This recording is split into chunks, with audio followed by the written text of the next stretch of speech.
Pangit na record ng Converge pero walang budget magpalit ng import. Tara kwentuhan!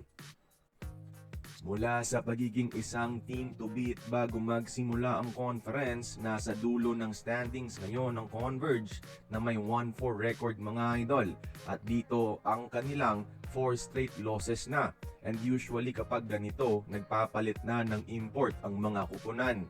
Pero yung Converge, wala pa rin balak palitan si Kyler Kelly na 13 points per game lamang yung average, which is mababa para sa isang import sa loob ng 5 games.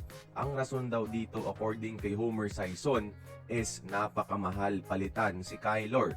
Binayout kasi nila ang kontrata ni Kyler sa G-League ng $50,000 o around 3 million pesos. Tapos, guaranteed pa sa kanyang kontrata yung sahod niya hanggang matapos ang conference. Around $60,000 yung sahod niya sa PBA.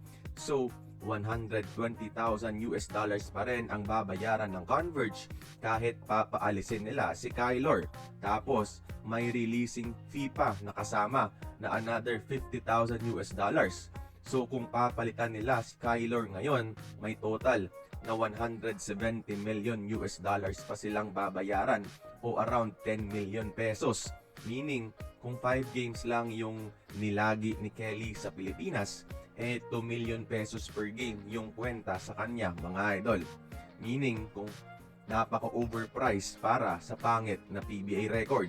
At kung kukuha sila ng bagong PBA import, syempre bagong sweldo naman yan at dagdag gastos na naman sa kanila, milyon-milyon.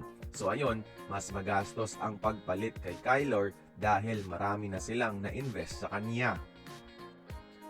At kung tutuusin, di naman talaga kasalanan ni Kyler Kelly yung paglubog ng Converge. 18 rebounds, 4 blocks pa rin yung dala niya bawat laro. Paano siya makaka-score? Ayaw pasahan ng mga kakampi. Humihingi ng bola tapos papaalisin ng point guard. Kahit sa mga pick and roll, ayaw bigyan. Kita rin talaga yung frustration niya sa mga kakampi. Pero he is very professional about it. Tapos yung coaching staff nila, ang gulo rin.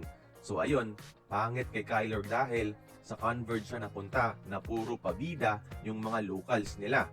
Kaya kayo mga idol, tingin nyo ba si Kyler Kelly nga ba ang problema sa Converge o hindi? Kayo nang bahalang humusga, join the conversation, magkomento lamang sa ibaba.